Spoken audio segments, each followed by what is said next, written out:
Le gouvernement français envisage de tester un système de reconnaissance faciale intégré aux caméras de vidéosurveillance. Une expérimentation qui devrait prendre 6 à 12 mois. D'où vient cette information qui n'a pas fait la une des journaux? Au départ, il s'agit d'une interview de Cédric O, le secrétaire d'État au numérique qui répond aux Parisiens à des questions sur la biométrie et notamment la mise en place du système Alicem. Nous avions parlé de cette application dans un précédent numéro d'Enquête d'info. Alicem est une application qui permettra de se connecter au service public à l'aide de son smartphone et de la reconnaissance faciale. Pour l'instant, ce projet est en stand-by et reste donc en phase de test. Et à propos de tests et de reconnaissance faciale, Cédric O révèle que la biométrie pourrait bientôt apparaître dans les lieux publics. Il dit, je cite, « Le gouvernement souhaite ouvrir une phase d'expérimentation de 6 mois à 1 an sous la supervision de la société civile et des chercheurs. Cela doit nous permettre d'avoir des retours sur les différents cas d'usage et sur la performance réelle de cette technologie, ainsi que sur les questions qui se posent. » Fin de citation. Concrètement, à titre d'exemple, pour les personnes consentantes, selon le règlement d'une gare ou d'un aéroport, il sera possible d'être identifié sur les caméras de surveillance. On a déjà dans les aéroports, on a un système qui s'appelle PARAF, c'est pour passer au moment de la sécurité, c'est un dispositif de reconnaissance faciale. On a une expérimentation sur la voie publique à Nice pendant le carnaval pendant 3 jours, première expérimentation de reconnaissance faciale sur la voie publique.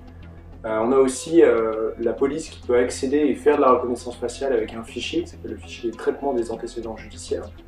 Et puis on a cette expérimentation effectivement dans les lycées qui arrive.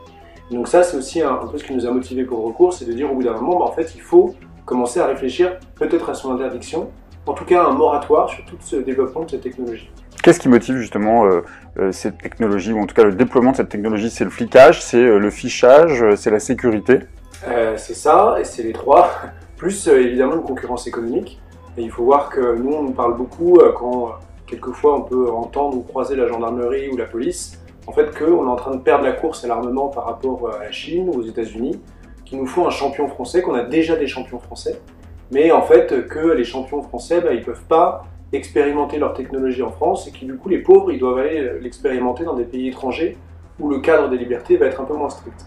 Donc c'est ça qui va motiver en fait toutes ces expérimentations, c'est de faire la France un peu une des pionnières de cette technologie. Qu'est-ce qu'on sait de la fiabilité de cette technologie? Le dispositif a été aussi testé en 2017 lors de la Ligue des Champions à Cardiff, où plus de 2000 personnes ont été identifiées à tort comme des potentiels criminels. Exactement, en fait c'est un des premiers problèmes de dispositifs de reconnaissance faciale, c'est que ça ne marche pas très bien, que comme tout dispositif d'intelligence artificielle, en fait il a des biais, c'est-à-dire que les gens qui l'ont rentré et l'ont entraîné ont des biais eux-mêmes, et en fait ces biais vont se retrouver dans les choix de l'intelligence artificielle.